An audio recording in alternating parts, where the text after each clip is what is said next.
Scano Sugoi, welcome to the Lunch and Learn here at Polytech, presented by the IKC, the Indigenous Knowledge Center, which is located just in the hallway down here. We have stories, we got history, recording, speeches, all that kind of thing, all those kind of things. Government stuff. If there's anything you ever want to access, just come over to the IKC and sign your name, and Heather and Tanis will help find what you're looking for. So today, Lunch and Learn is storytelling. I'm going to try and tell a couple of stories. Some of them I just learned, and a couple of them I just learned. And storytelling was done, they've been doing it for 100,000 years, storytelling. They had no written word or nothing way back in the day, so you imagine the cavemen, if you follow the evolution theory, cavemen are always telling stories talking about big animals and whatnot. So storytelling was the basis of our culture. It's an oral tradition and always done during the winter. The summertime, they said if you told stories in the summertime, it would be bad for your crops, but I think it was, as my grandfather used to say, to keep things kind of easy. I think it's because they were busy getting their crops, like working their gardens and getting like their vegetables and all that stuff ready for the winter time, because winter was coming. And I think in the winter time it was just to help keep each other occupied, to keep your minds occupied, because back in the day we had no TVs, like it was just in a dark longhouse by a fire. So we're going to begin. Storytelling today, got stories about animals. I have a couple of my own stories. My own story with animals is I used to work at a shop here south of Caledonia, and it's a smoke shop, but at a point in time we had erected a French fry stand. The Haldeman County came and said that we couldn't have the French fry stand. They took us to court. We went to court and we said we're here as allies of the Crown because out of respect to the Crown we've come blah blah blah. So anyways, that went on, and after a while we asked PR Hill, I don't know if anybody know them, Scott Hill, if you know the Scott Hill, we asked him to come burn tobacco for us, and so he agreed he would come out there and burn tobacco for us. And so we made a fire at the north side of the building, close to the Argyle Street. And he began. He always looks to the east. Whenever you burn tobacco, you look to the east, like when you do it outside. That's where the sun comes up, when the Creator is closest to the earth. So he started.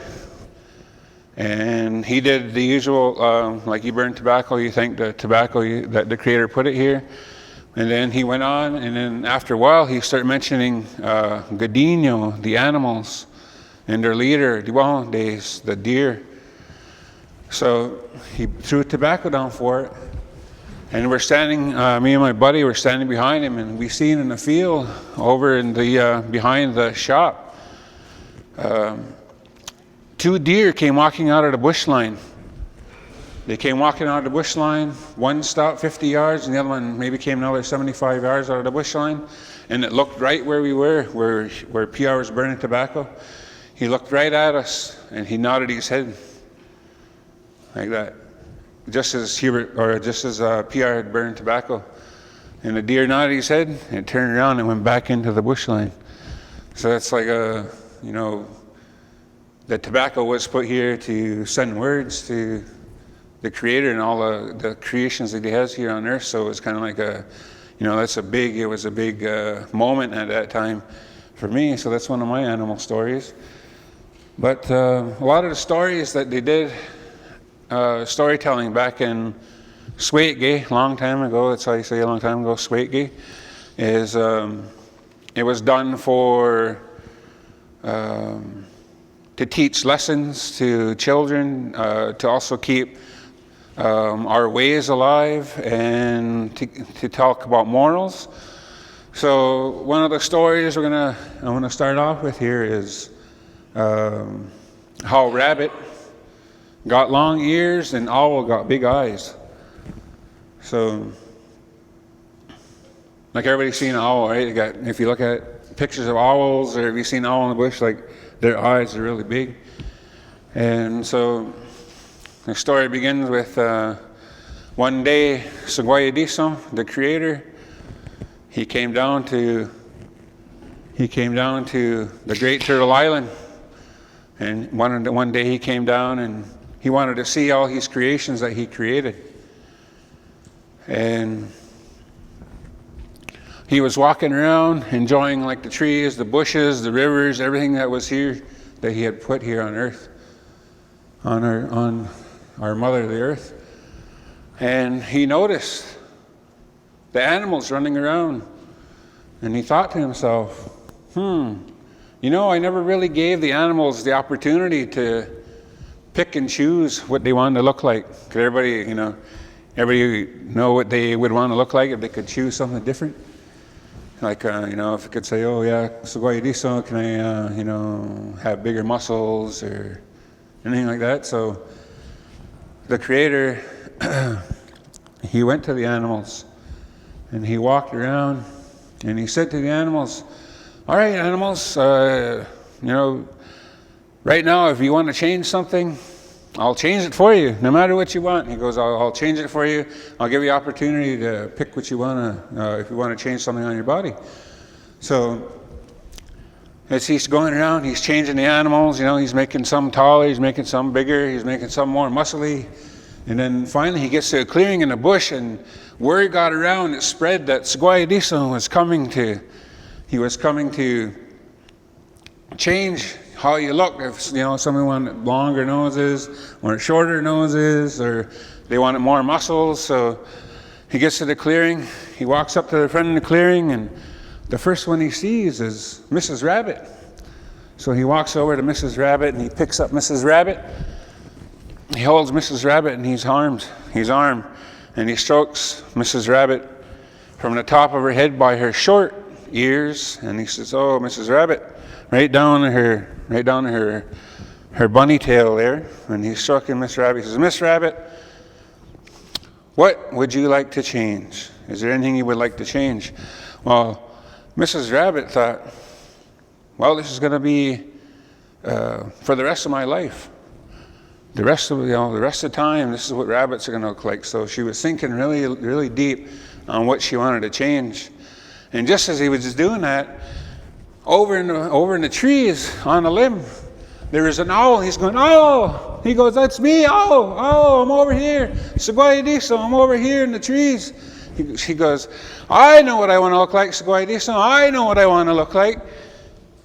And Sugoi diso turns to him and looks at him and says, okay, owl. Owl says, well, owl, he goes, Sugoi diso, I want great big wings, just like the eagle, so I can fly high as the eagle and soar a long ways.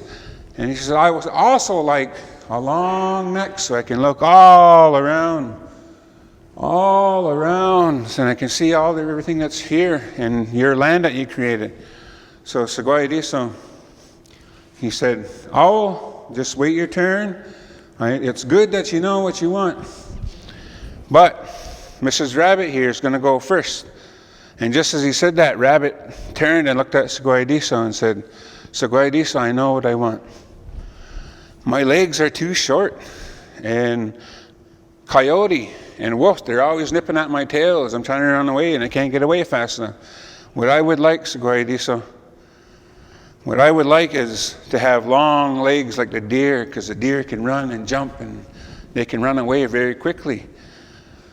So Sugoi diso said, that sounds like a good idea, Rabbit. That sounds like a very good idea. We're going to give you some long legs. So Sugoi diso turned to all the animals. Okay, animals, you must turn away. You must turn your eyes, turn your face and cover your eyes. This is some magic, special magic I'm going to do.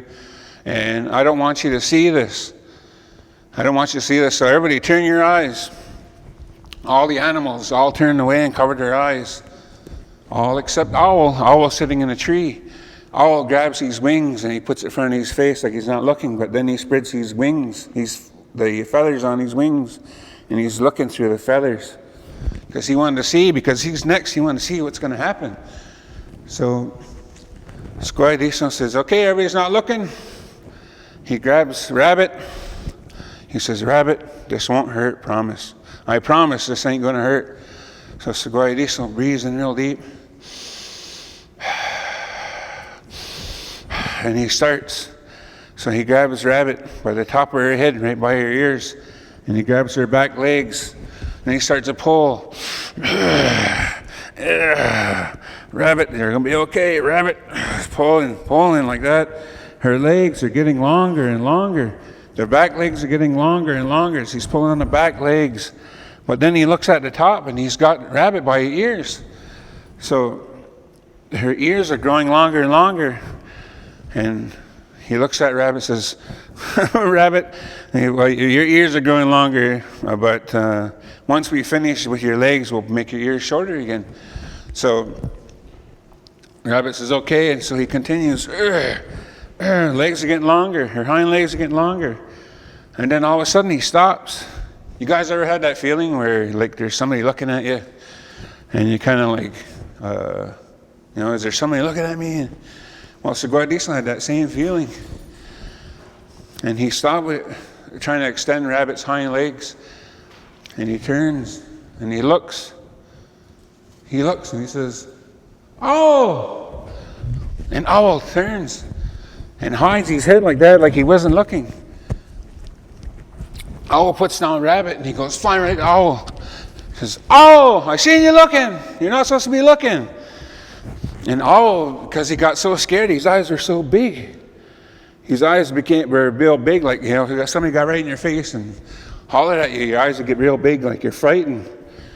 And because Sugoi special medicine was happening with her stretching the legs, Owl's bigs his eyes remained big from time after that. And he said, Owl, you've upset me very much, Sugoi. I said, I told you not to look, and you looked. So Sugoi, he grabbed Owl, and he pushed the top of his head down, and Owl's neck went into his shoulders like this. So now you see Owl, like Owl looks like he doesn't have no neck, and he's standing there like this, and his eyes are wide open. And Sugoi said, Owl, I told you not to look, and you looked. He said, so now I want you to fly away, to go. I don't want to see your face no more. So Owl flew away. And now Owl, he goes to the caves, he goes to the hollows and trees. And then, because he only comes out at nighttime because he doesn't want to be seen. And that's how it is today, why Owl has big eyes and his neck is shortened, because Sugoi was upset with him. So Sugoi turned away from where Owl was, and he went to look for Rabbit. But Rabbit was gone, and he looked around. All the animals that were in the clearing had disappeared, because Sugoi voice was louder than thunder when he hollered at Owl, that it scared all the animals away. All the animals left. But Sugoi knew where Rabbit's den was, and he went to Rabbit's den. And he went to holler in the hole, and he said, Rabbit, come out. I'm sorry for hollering. But Rabbit was way too scared. So now, that's why Rabbit has long ears and short front legs and long back legs. It was too scared to come out the hole for the creator to fix the rabbit. So after that, Sugoi said, I will not change anybody's shape or form no more, because I don't want this to happen to anybody else. So that's how Rabbit got long ears, long back legs, and the Owl got big eyes and no neck. So that's one of the stories. So it's all about following the rules. It's one of the stories, follow the rules and pay attention to, your elders. Make sure you don't do, heed their words, I guess you would say. So, anybody else run into any animals, any good animal stories? Anybody? Because I got one more story that happened to me We were at Brant Park once, and I think it was might have been at our Hess family reunion that we had there one time a long time ago. And we were getting ready to leave the park, and as I was getting to the parking lot, there was the big blue dumpster bins. I could hear something scratching in there, and it was like crying. So I thought, well, maybe I'll have a look in there just to see, but it was kind of skittish at first. And I walked over to the bin and I looked inside real quick, and there was a raccoon. He was right in the corner, and there was nothing in there, and he was stuck inside. He couldn't get out. So I thought, well, maybe I could help him out. Maybe I should go help him out. So I looked around for something I could help him with, and there was a long branch, a limb that had fallen down off a tree. It's probably about 10 feet long. So I reached it, I picked it up, and I brought it over to the bin, and I put it over the top. And I was watching as I lowered it down. I didn't want to squish the raccoon. And as I looked inside, the raccoon had reached up and he grabbed a limb like that, because he got like opposable thumbs almost. And he grabbed a limb and he helped me lower the limb down into the box. And I was kind of scared that he might come out, I don't know, rabies, whatever. So I ran away from the box and I stood back probably about 50 yards, and I watched him come out of the box. And his head come up and his body come up over top of the bin, on top of the log, and he looked at me. When just like the deer, he nodded like that. He nodded at me. He climbed down off the box and he took around and he went and disappeared. So, just always they always say the animals can understand, like they used to all talk before. So, that's another animal story I had that happened to me in my life. Now, another story. Yes? I have an animal story. Yeah? When I moved into my house and it weekend, there was always snakes. Yeah. So my mom's like, oh, she goes, if you better burn tobacco, she goes, that was their home. So you have to ask them to live there. So that's what I did, and they went away. All right. Yeah. That's scary, man. Snakes. My grandfather said, yeah. Yeah. Looking for somewhere warm. My grandfather always said that snakes can transform into chipmunks.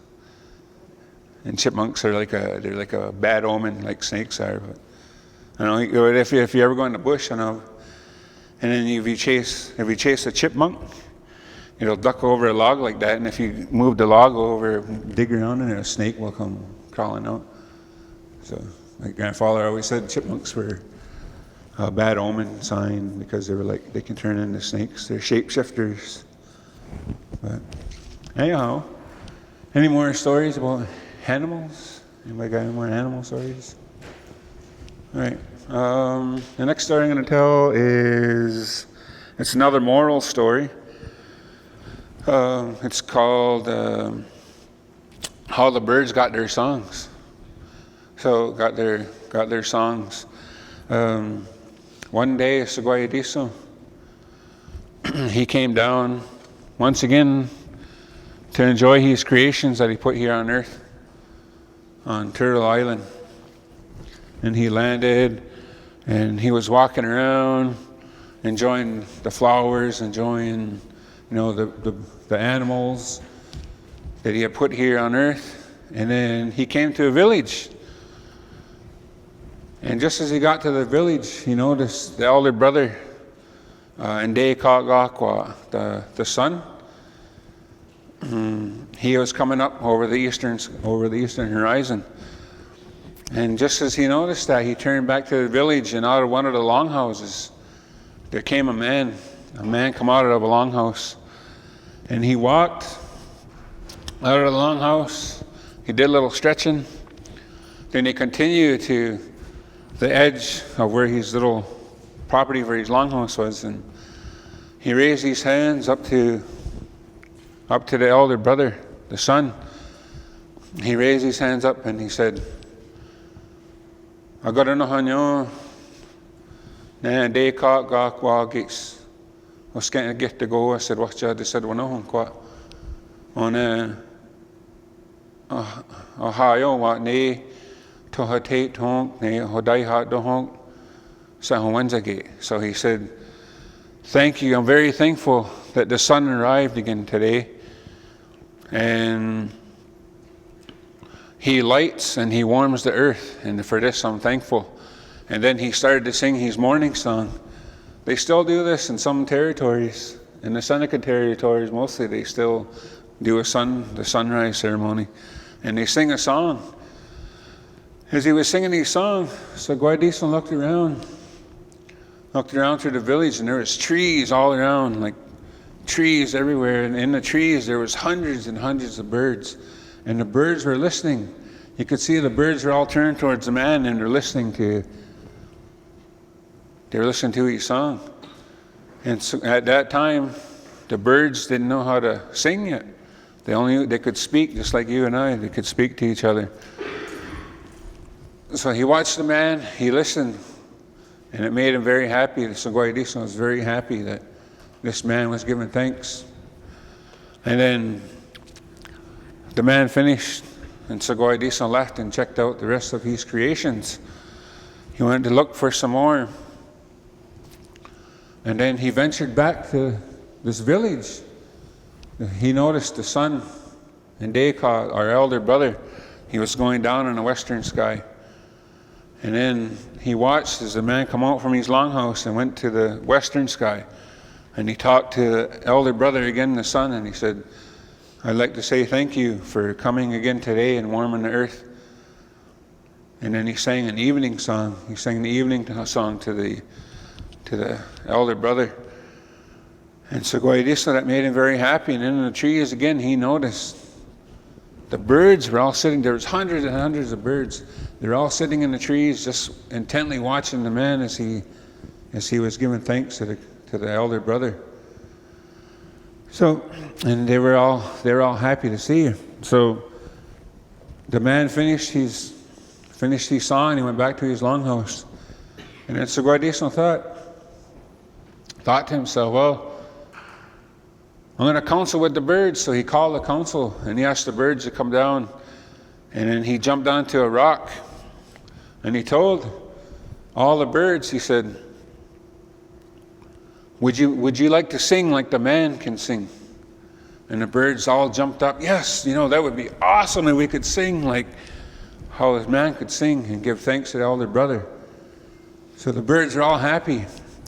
And Sugoi said, okay, so tomorrow morning, when elder brother comes up and peers through the trees and over the hills, he said, I want every one of you birds, you'll jump up as high as you can, and you'll fly as high as you can. Use every effort you got to fly as high as you can. And when you get so high, when you start to come down from as high as you can fly, you'll hear a song in your ear. And remember that song. Remember the song. For that's going to be your song that you're going to sing. You're going to sing to give thanks to the Creator for the son, our elder brother. So the birds are all happy. But then the Creator thought again, he's going to make it like a contest, so all the birds will try as hard as they can. And so he said to the birds, okay, so you guys are all going to fly as high as you can, and whoever can fly the highest, when you come down, I'll give you the best song to sing. So the birds are all happy. They were ecstatic. They're going to be able to sing just like the man. So the man went back to his home. Then the birds were all excited. They were all talking to each other, saying, yeah, I can't wait. The little blue jays, the robins, they're all excited. Tomorrow morning we're going to get a real nice song. We're going to be able to sing like man. And they were all flapping their wings, showing their wings off. And then all of a sudden, there was one bird. He was a real big bird. It was Eagle. Eagle came, and he was walking around all the birds that were gathered in this little clearing, and he's walking around, and he comes into the middle. he puts these wings on his hips, puffs out his chest and says, I am eagle, and I have the biggest wings, so I'm going to be able to fly the highest. I'm going to fly the highest, and I'm going to fly the longest, and I'm going to get the best song. So he is boasting, walking around, and he's walking up to everybody. He goes, Robin, look at these wings. Look how long they are. Look at that, Robin. You got no chance tomorrow. And he's boasting. He sees a blue jay. Blue jay, look at these wings. Look at these wings. Tomorrow, I'm going to fly the highest. So he's walking around, and then finally, as he keeps walking, the hermit, there's a little thrush. There's a thrush sitting there. And the thrush is feeling very bad inside because he figures he don't have a chance. As all the other birds, like he's not going to get the nicest song like the eagle, because the eagle, they did admit that he will be able to fly the highest because he has the most powerful wings. So the thrush gets an idea. As he notices his eagle's walking around showing off his wing, there's like a little pocket inside one of his wings. And the thrush, being so small, he thinks to himself, if I can hide in that pocket, I could hitch a ride with eagle up to as high as he can go, and then I can jump out and I can go higher than the eagle and get the best song. So eagle continued on with his boasting. He's walking around saying, look at me, I am eagle, look at my wings. He spreads his wings out like that in front of the thrush, and he didn't notice that thrush came, and he made himself a little home in a little area inside the wing, inside that pocket inside the wing. And thrush is in there, and he's making himself comfortable. It's nice and warm in there, and all laid down with feathers. And he sits down and he relaxes and he goes to sleep. So the eagle continues on, doesn't even notice the thrush is in there. And then all of a sudden, after a while, they notice that elder brother's coming up over the hills and through the trees. So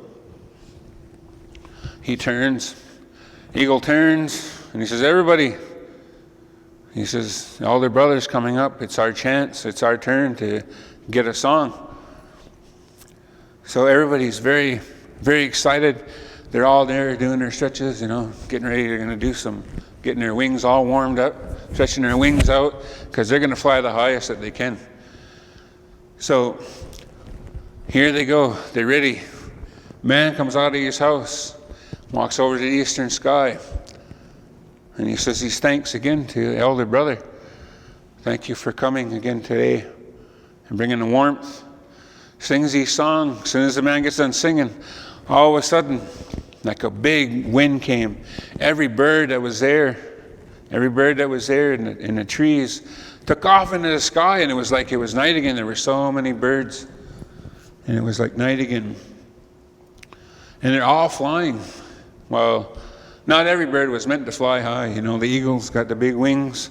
There's some birds like the chicken. Chicken could only fly so high. Chicken flies up so high, gets up so high, and then he turns to come down. Chicken turns to come down to the earth, one of the first ones, and he hears his song. And what song does the chicken sing?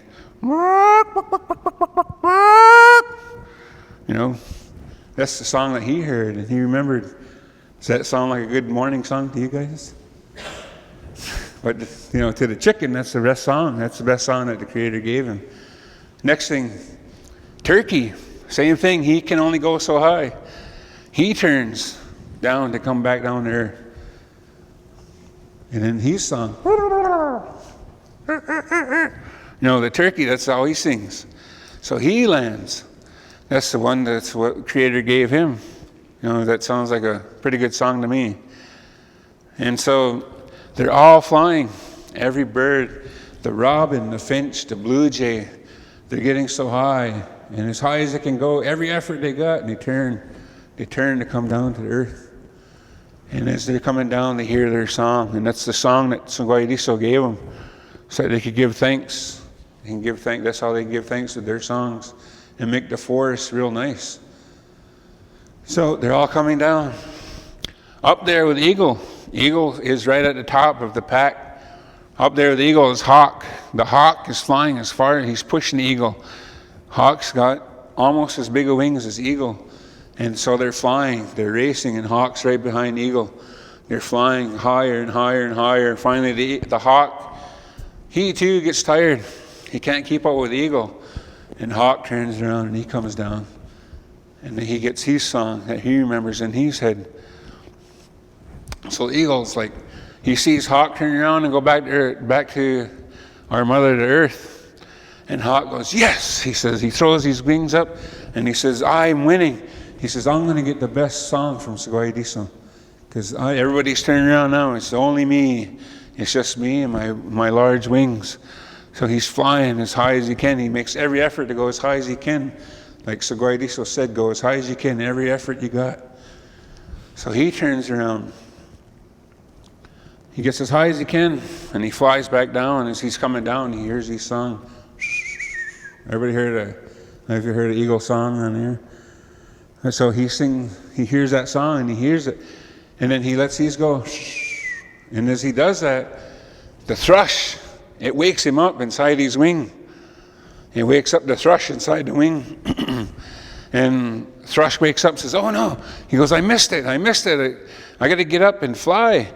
I'm missing my chance to get this nice song from Sugoi Diso. So he jumps out of the wing and he flies up out of the wing of the eagle. And the eagle turns and looks and he says, thrush, what are you doing? Where'd you come from? And thrush says, eagle, I got to ride with you. I hope you don't mind. And then eagle turns to try and fly back up, but he's exhausted because he flew as high as he could. And he's trying to catch thrush, but he can't have it. He can't go no more. So he turns to come back to earth. He flies down and he lands. And then he meets all the other birds. And he tells them what thrush did. Thrush cheated. He hid in my wing. So they decide they're going to counsel. So there's thrush. He's still flying. He's flying as high as he can. He's well rested. Finally, he gets to the top of the sky dome. He gets to the top of where the earth goes around, where the sky goes around. And he finds a hole in the sky. And so he flies through the hole. And he gets up there and he's flying around in sky world. It's like heaven. And he's flying around. He can hear the sky people. They're singing their songs. And he hears the trees rustling in the wind. And it's very, very nice. And he hears the grass. They're rustling in the wind too. They're rubbing against each other. It's all very nice songs. And then he hears the water. It's going through the brooks and the streams. And it's babbling along. It's rustling along. And he hears all these songs, and it's very beautiful. And he decides it's time to return. So he finds the hole again, and he flies down. He flies down through the hole, and he makes his way back to our mother, the earth, the Great Turtle Island. He flies back down, gets back down there, and he meets in front of all the other birds. And he says, everybody, you got to hear my song. You got to hear my song. This is what Sugoi Diso gave me. This is the song that he gave me. And all the birds said, thrush, stop. Eagle came and told us that you cheated. And this is a special gift that Sugoi Diso is giving you. So we don't want to hear your song. And thrush tried to plead his case and say, well, you know, I felt very bad. I'm sure all of you felt very bad because eagle, he was walking out here boasting. You know, he's boasting, saying that he's going to fly the highest. And it felt very bad, so I wanted to up the eagle. And all the birds, they said, okay, hang on. And they counseled again. And they came back and they said, yes, it was very wrong that eagle was boasting. That's why you see eagle, he kind of flies alone now. And then he also said, thrush, what you did, you cheated. You got a special gift from Sugoi Diso. And you cheated to get this song. So thrush, we would ask that you leave. And thrush was very upset. He was very ashamed for what he had done. He had seen the error of his ways. So now thrush, he flew out to the bush and he found a big thicket. a big thicket of like heavy brush, and he flew underneath, and inside that's where he made his home. So that they call the hermit thrush. That's what we call it today. If you sit inside, he goes inside his home, and inside the bush, inside this little thicket of brushes, that's where a hermit thrush makes his home. He's ashamed for what he had done. But when he comes out and he does sing his song, all the other birds, they lay quiet as they listen to his song that the Creator gave him from Sky World. So that's how the birds got their song. That's the end of that story.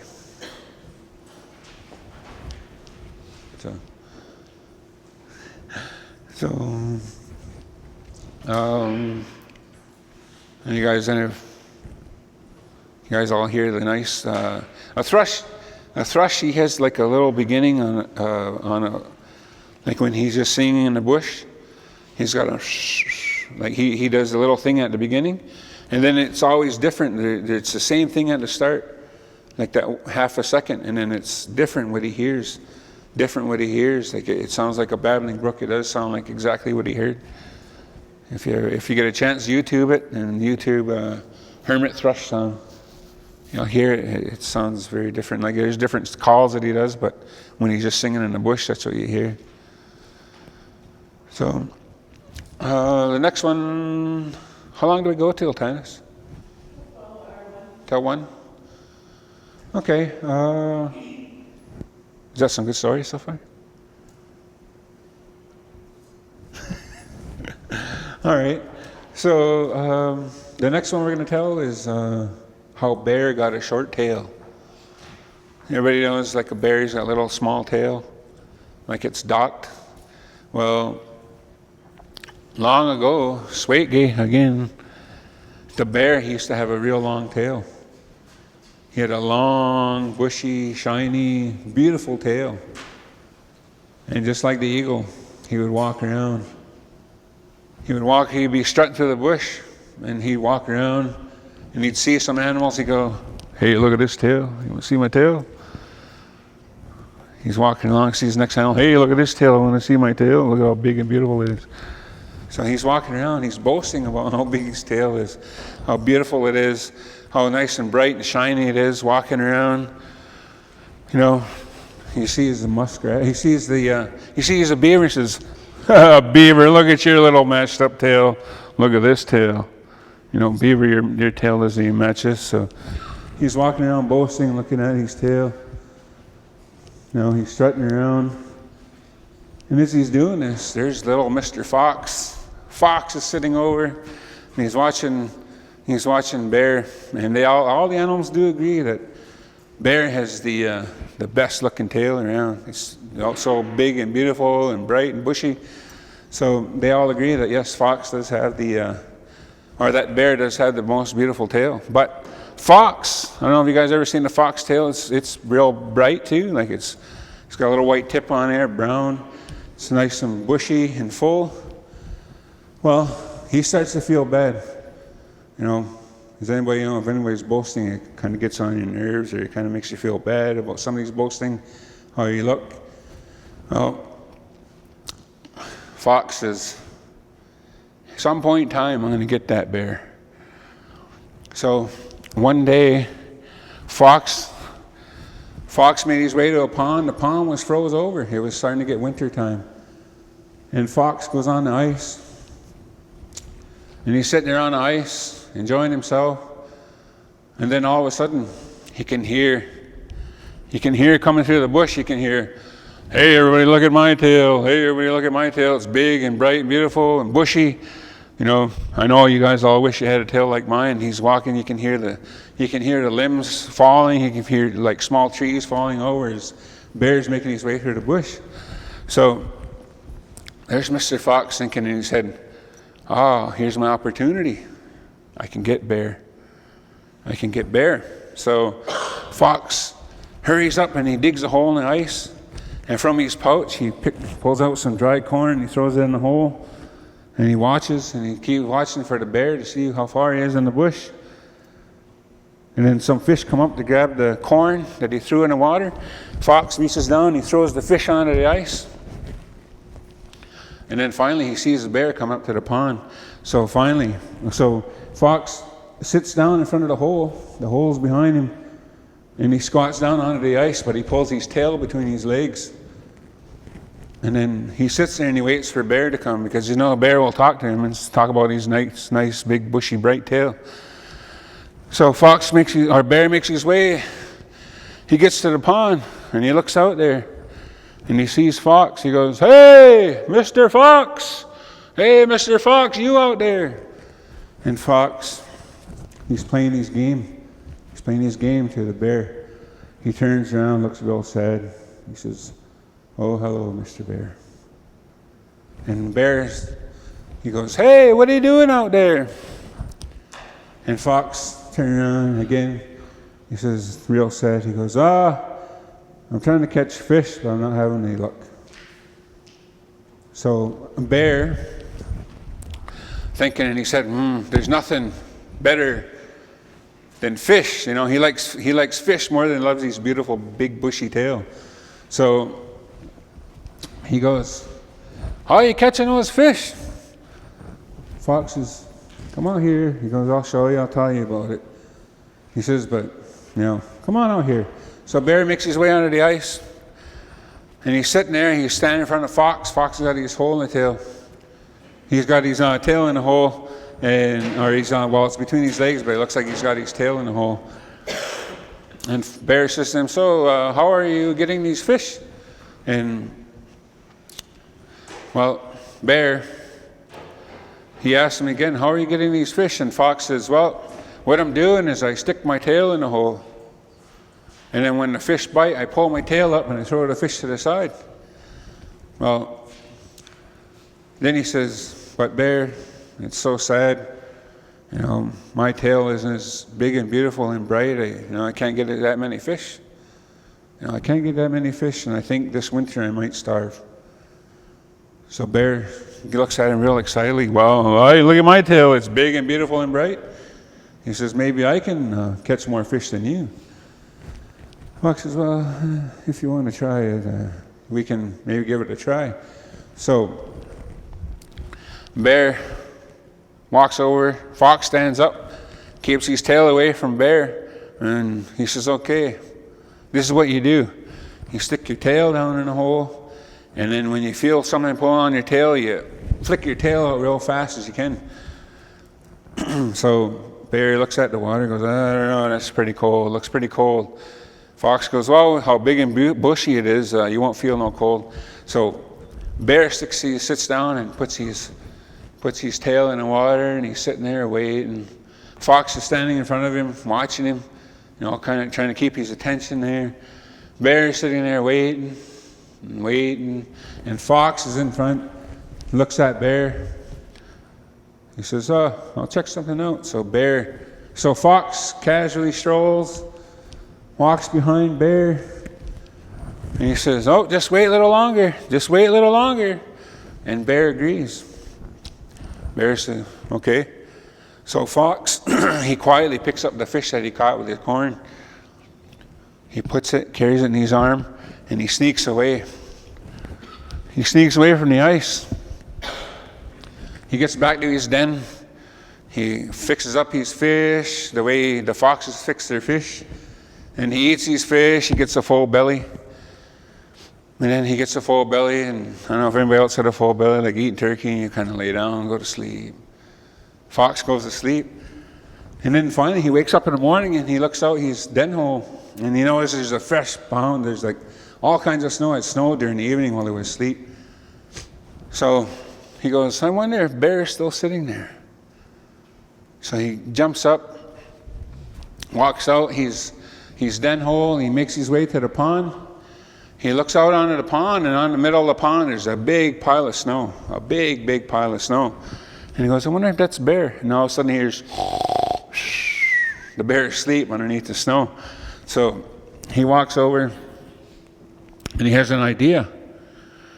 He's going to pull on Bear's tail and yell at Bear that he's caught a fish. So he walks up, sneaks behind Bear, pulls on Bear's tail a little bit, and then he quickly runs in front of the bear, and he yells, "Bear! Bear! you got a fish.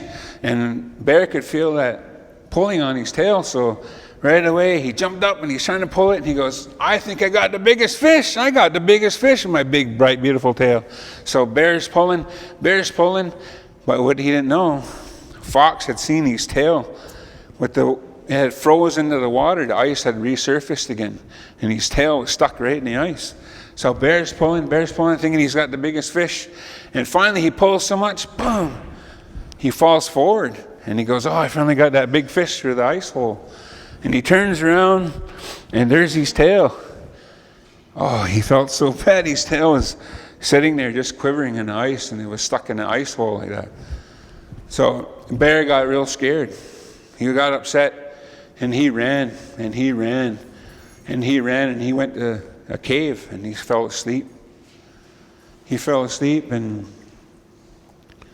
that's why every winter when it starts to snow, Bear will go and hide and hibernate in the cave because he doesn't want to lose what's left of his tail.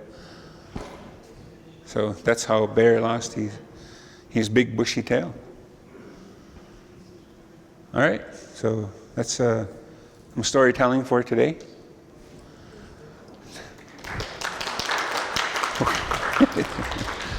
So I'd like to say thanks for coming out today on behalf of IKC and Polytech. We'd like to say Nyawa, Sugoi, and hopefully enjoyed the corn soup, ham and scone. And I believe the next one is next month, and it's corn husk keychain making. So if you guys ever want to come check that out, just give us a call and register, or just show up. Nyawa, Sugoi.